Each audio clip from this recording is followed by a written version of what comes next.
तर ब्रेक नंतर एक महत्त्वाची बातमी समोर येते। पुण्यातील होळी इव्हेंटमध्ये स्टेजचा काही भागच कोसळलाय।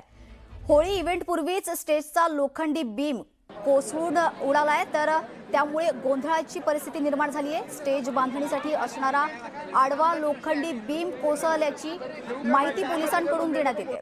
तर घटनेत काही जण जखमी झाल्याची माहिती आहे। मोठा अनर्थ टळल्याचंही म्हटलं जातंय। तर पुण्यातील मुंढवा परिसरातील ही धक्कादायक घटना आहे।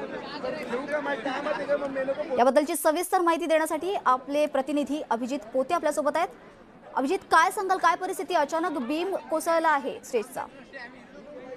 नक्कीच आपण पाहतोय की पुण्यात आज होळीचा मोठा इव्हेंट जो आहे धुलीवंदनाचा अनेक लॉन्सवर ठेवण्यात आलेला आहे। मुंढवा असेल, कोरेगाव पार्क असेल, या ठिकाणी मोठे मोठे इव्हेंट होत असतात। पण असाच एक इव्हेंट पुण्यातल्या मुंढवा परिसरात जो आहे तो इव्हेंट होत असताना एक दुर्दैवी घटना घडली आहे। स्टेजचा जो लोखंडी बीम असतो तो बीम खाली कोसळला बांधणीच्या वेळेस। सुदैवानं गर्दी जास्ती नव्हती, त्यामुळे काही जण जखमी झालेत, पण गंभीर कुणीही जखमी नसल्याची माहिती पोलिसांकडून देण्यात आली आहे।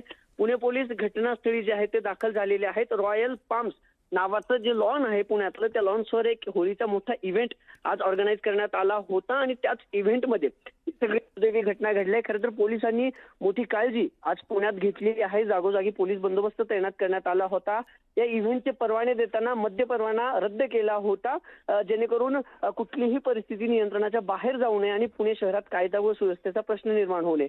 तरी देखील जे आयोजकांकडून स्टेजची बांधणी होत असताना लोखंडी बीम कोसळून 5 ते 6 जण जखमी झाल्याची माहिती जी आहे ती आता समोर आली आहे। या सगळ्या जखमींना पुण्यातल्या शासकीय रुग्णालय असणाऱ्या ससून रुग्णालयात उपचारासाठी दाखल करण्यात आले, पण सगळ्यांची परिस्थिती आता नीट आहे, सगळ्यांची तब्येत नीट आहे। सुदैवानं मोठी हानी टळली असंच म्हणावं लागेल। नक्कीच अभिजित, याबद्दलची अपडेट्स जाणून घेणार आहोत। तुर्तास धन्यवाद दिलेल्या सविस्तर माहितीसाठी।